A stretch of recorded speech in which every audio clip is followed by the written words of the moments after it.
વિદ્યાર્થી મિત્રો, હવે આ પ્રકરણના આપણે અંત ઉપર છીએ.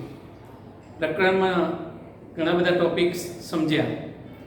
જે ટોપિકની જેવી જરૂરિયાત હતી એ પ્રમાણે આગળ પાછળ ચલાવ્યા છે, કારણ કે તમે સારી રીતે સમજી શકો અને એનો ઉપયોગ કરી શકો. હવે એક ટોપિક આપણે આજે સમજવાના છીએ, પરિમાણાત્મક પૃથ્થકરણ. એનો બીજો શબ્દ છે અવયવ ચિહ્નિત પદ્ધતિ.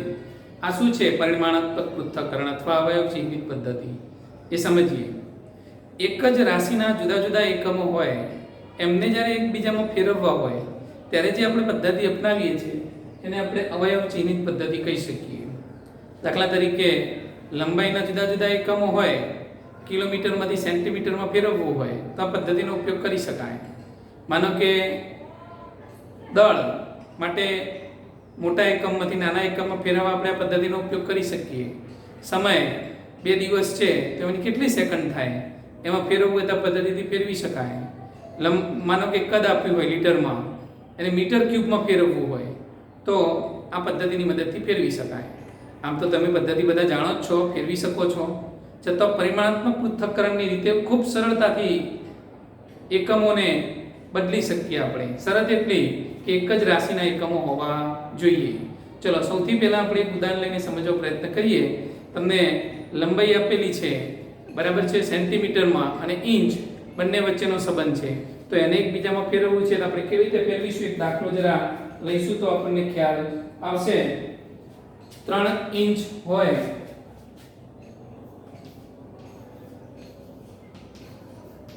ને સેન્ટીમીટરમાં લખો, ફેરવવું છે આપણે. તો સૌથી પહેલા ઇંચ અને સેન્ટીમીટર વચ્ચેનો સંબંધ આપણને ખબર હોવો જોઈએ. આપણે જાણીએ છીએ કે 1 ઇંચ બરાબર 2.54 સેન્ટીમીટર થાય. 1 ઇંચ બરાબર 2.54 સેન્ટીમીટર થાય. આ ગુજરાતી મેં લખ્યું છે, એ અર્થને હવે સમજવા પ્રયત્ન કરીએ. આનો મતલબ એવો કરી શકાય કે જો હું ઇંચને નીચે લઈ જાઉં તો 1 બરાબર 2.54 સેન્ટીમીટર ભાગ્યા 1 ઇંચ, આવું કહી શકાય. એકમ સાથે 1 ઇંચને નીચે લઈ ગયા તો અહીંયા 1 રહેશે, 1. તો 1 ની જગ્યાએ 2.54 સેન્ટીમીટર ભાગ્યા 1 સેન્ટીમીટર ભાગ્યા ઇંચમાં આ રીતે લખી શકાય. ધ્યાનથી સમજજો મિત્રો. આખે આખું નીચે, આના નીચે છેદમાં, તો આનો ગુણક 1 તો હોવાનો જ છે, એટલે લખી શકાય. તેનો મતલબ 2.54 સેન્ટીમીટર ભાગ્યા 1 ઇંચ, વેલ્યુ કેટલી થઈ જશે? 1. હવે આપણે જે એકમમાં ફેરવવું છે એ એકમને ઉપર રાખવાનું અને જે આપેલો એકમ હોય એને છેદમાં રાખવાનું. હવે મારે 3 ઇંચ બરાબર હું શું લખી શકું? તો 3 ગુણ્યા 1 લખી શકું. 3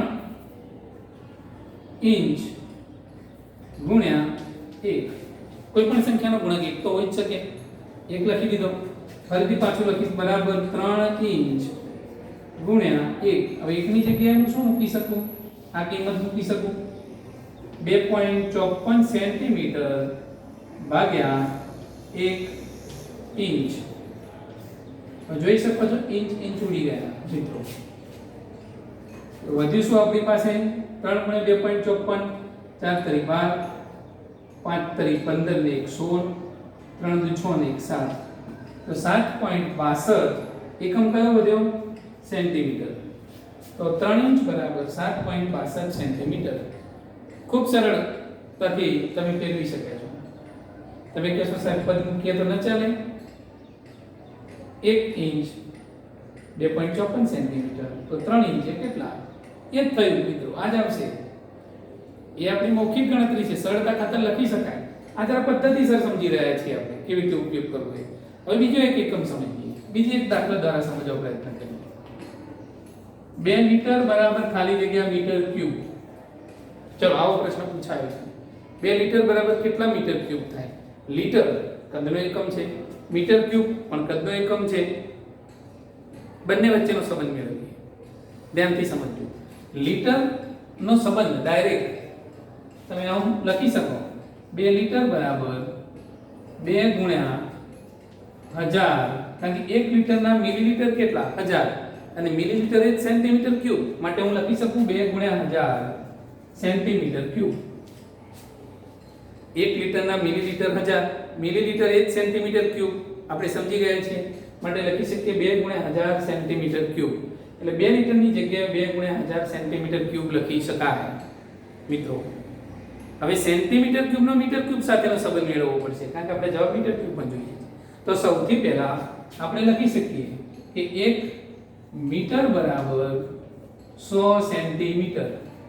1 મીટર બરાબર 100 સેન્ટીમીટર. તેથી 1 મીટર છેદમાં 100 સેન્ટીમીટર બરાબર 1 લખી શકાય. તો 1 ની જગ્યાએ કિંમત લખી શકાય. પણ આપણે જરૂર કોની છે? સેન્ટીમીટર ક્યુબની. તો બંને બાજુ ઉપર નીચે ક્યુબ કરતો 1 મીટર છેદમાં 100 સેન્ટીમીટર આનો ક્યુબ કરો તો આ બાજુ 1 નો પણ ક્યુબ થશે મિત્રો. અને તેથી હું લખી શકું 1 મીટર ક્યુબ અપોન 100 એટલે 10 ની 2 ઘાત, 10 ની 2 ઘાત ની 3 ઘાત કરું તો 10 ની 6 ઘાત સેન્ટીમીટર ક્યુબ બરાબર 1 નો ઘન 1. તો જોઈ શકો છો 1 ની કિંમત બીજી કઈ મળી આપણને? 1 મીટર ક્યુબ ભાગ્યા 10 ની 6 ઘાત સેન્ટીમીટર ક્યુબ લખી શકાય. હવે આપણે જે જરૂર છે મીટર ક્યુબની નજીક પહોંચી ગયા છે મિત્રો. હવે જે આપણે ભેગું કર્યું એને એકઠું કરો, એમાંથી બનાવીએ. ચલો 2 લિટર બરાબર શું લખી શકાય? 2 લિટર બરાબર 2 ગુણ્યા 10 ની 3 ઘાત સેન્ટીમીટર ક્યુબ. 2 ગુણ્યા 10 ની 3 ઘાત સેન્ટીમીટર ક્યુબ. દેખાય એની સરળતા માટે આ બાજુ લખીશ મિત્રો.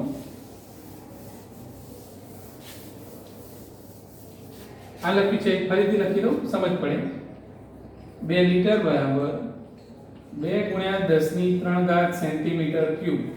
2 લિટર બરાબર 2 ગુણ્યા 10 ની 3 ઘાત સેન્ટીમીટર ક્યુબ બરાબર. હજુ આગળ લખવું હોય તો આપણે લખી શકીએ 2 ગુણ્યા 10 ની 3 ઘાત સેન્ટીમીટર ક્યુબ ગુણ્યા, ચલો એક તો લખી જ શકાય ગુણક તરીકે 1 બરાબર 2 ગુણ્યા 10 ની 3 ઘાત સેન્ટીમીટર ક્યુબ બરાબર ગુણ્યા, ચલો 1 ની જગ્યાએ હું શું મૂકી શકું? 1 મીટર ક્યુબ ભાગ્યા 10 ની 6 ઘાત સેન્ટીમીટર ક્યુબ. 1 ની જગ્યાએ આ કિંમત મૂકી દઉં. સેન્ટીમીટર ક્યુબ ઉડી ગયા. 10 ની 6 ઘાત ઉપર જશે, 3 ઘાત છે તો 6 બાદ થાય. 10 ની -3 ઘાત મીટર ક્યુબ થયા. તો મિત્રો બની ગયું 2 લિટર બરાબર 2 ગુણ્યા 10 ની -3 ઘાત મીટર ક્યુબ. ખૂબ સરળ છે, સમજી શકાય એવું છે મિત્રો. યાદ કેટલું રાખવાનું છે કે આપણને આપ્યું છે લીટર, જરૂર છે મીટર ક્યુબ. તો લીટરમાંથી સેન્ટીમીટર ક્યુબ લખી શકાય. સીધો સંબંધ લખી દીધો. સેન્ટીમીટર ક્યુબનો મીટર ક્યુબ સાથેનો સંબંધ મેળવ્યો. 1 મીટર બરાબર 100 સેન્ટીમીટર. બંને બાજુ ક્યુબ કરી અને આ સંબંધ મેળવી દીધો કે જેની વેલ્યુ 1 થાય. અને આપણને જે આપેલું હતું એમાં ગુણ્યા 1 કરી અને આપણે મૂકી દીધું. ટૂંકમાં જે મેળવવું હોય ને અંશ તરફ રાખતા જવું અને આનો છેદ ઉડે એવો સંબંધ અહીંયા બનાવવો. સેન્ટીમીટર ક્યુબ અને મીટર વચ્ચેનો સંબંધ લખવો એમાં મીટર ક્યુબને ઉપર રાખવો. સેન્ટીમીટર ક્યુબ ઉડી જશે, તમારો જવાબ આવી જશે. આવો બીજો દાખલો પણ બનાવી શકીએ મિત્રો. ચલો એ પણ એક સરળતાથી બનાવી શકાય આવો લખું. 2 દિવસ બુકનું જ ઉદાહરણ લઈશ જેથી તમે સરળતાથી સમજી શકો. 2 દિવસ બરાબર ખાલી જગ્યા સેકન્ડ. 2 દિવસની સેકન્ડ્સ કેટલી થાય? હવે તમે ખૂબ સરળતાથી સમજો એવું હું લખતો જઈશ. 2 દિવસ બરાબર, ચલો દિવસમાંથી કલાક તરફ જઈએ. 1 દિવસના કેટલા કલાક થાય? 24 કલાક. તો આમ સમજાવી શકું 1 દિવસ બરાબર 24 કલાક. તેથી 24 કલાક ભાગ્યા 1 દિવસ કરું, 24 કલાક ભાગ્યા 1 દિવસ, તો જવાબ કેટલો આવશે? 1 આવશે. આ છેદમાં જશે, અહીંયા 1 વધશે. તો મિત્રો આ રીતે લખી શકાય 24 કલાક ભાગ્યા 1 દિવસ બરાબર 1. કોઈ વિદ્યાર્થી આમ લખે તો 1 દિવસ ભાગ્યા 24 કલાક તો પણ 1 થાય.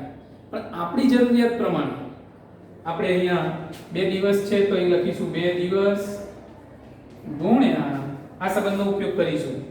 છેદમાં દિવસ રાખીશું તો દિવસ દિવસ ઉડી જશે, તો લખી શકીશું 24 કલાક ભાગ્યા 1 દિવસ. સમજો તમે જેના વડે ગુણ્યા છે એની વેલ્યુ તો એક જ છે, 24 કલાક ભાગ્યા 1 દિવસ, એટલે ગુણાકારનો જવાબ તો એક જ આવવાનો છે. અને કોઈ પણ સંખ્યાને એક વડે ગુણી શકાય, કોઈ કિંમતનો ફેર પડતો નથી. ચલો લખ્યું, એટલે આ દિવસ દિવસ ઉડી ગયા, આપણો જવાબ કલાકમાં આવી ગયો. હજુ જવાબ મારે કલાકમાં નથી જોઈતો, સેકન્ડમાં જોઈએ છે મિત્રો. તો કલાકની પાછી મિનિટ બનાવો, ફરી પાછો આના જ સંબંધ મેળવો, ફરીથી મેળવો. ચલો 1 કલાક બરાબર, જો આપણી પાસે કલાક છે તો 1 કલાક બરાબર 60 મિનિટ. તો આના ઉપરથી મારે મિનિટની જરૂર છે, કારણ કે આ ઉડી જશે તો કલાક આવશે, ફરી કલાકને ઉડાડવા પડશે. તો છેદમાં કલાક આવે એવું વિચારો, અને નીચે લઈ જાઓ તો 1 બરાબર 60 મિનિટ ભાગ્યા 1 કલાક. 1 કલાક નીચે લઈ ગયા એટલે અહીંયા 1 વધ્યા, તો 1 ની જગ્યાએ મૂકી શકાય 60 મિનિટ ભાગ્યા 1 કલાક.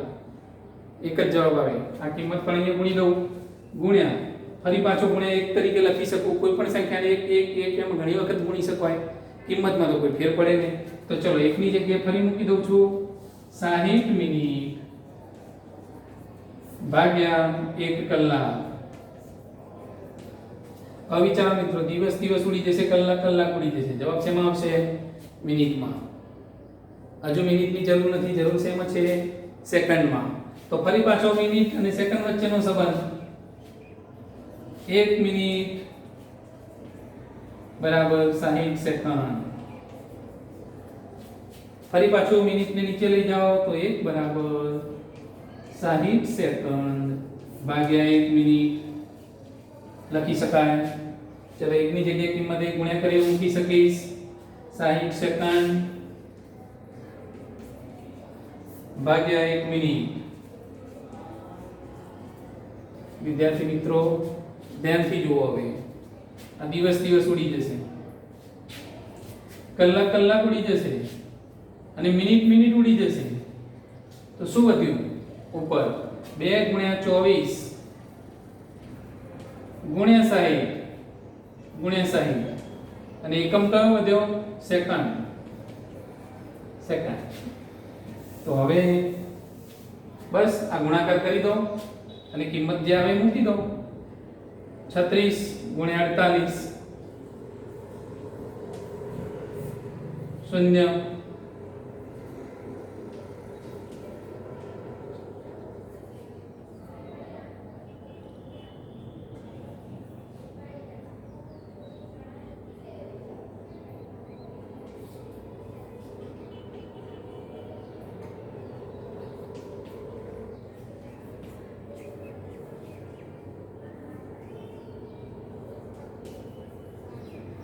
વિદ્યાર્થી મિત્રો જવાબ આપણે લખી દીધો છે,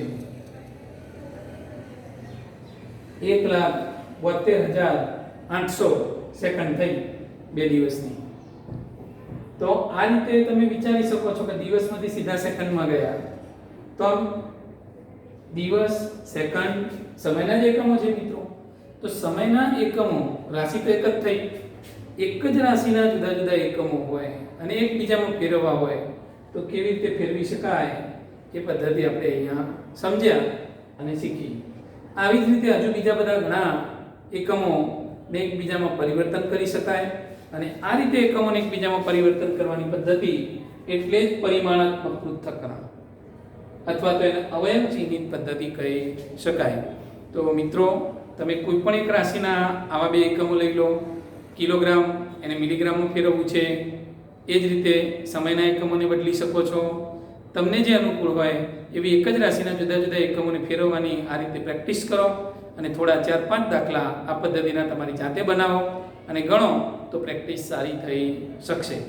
બરાબર ને મિત્રો?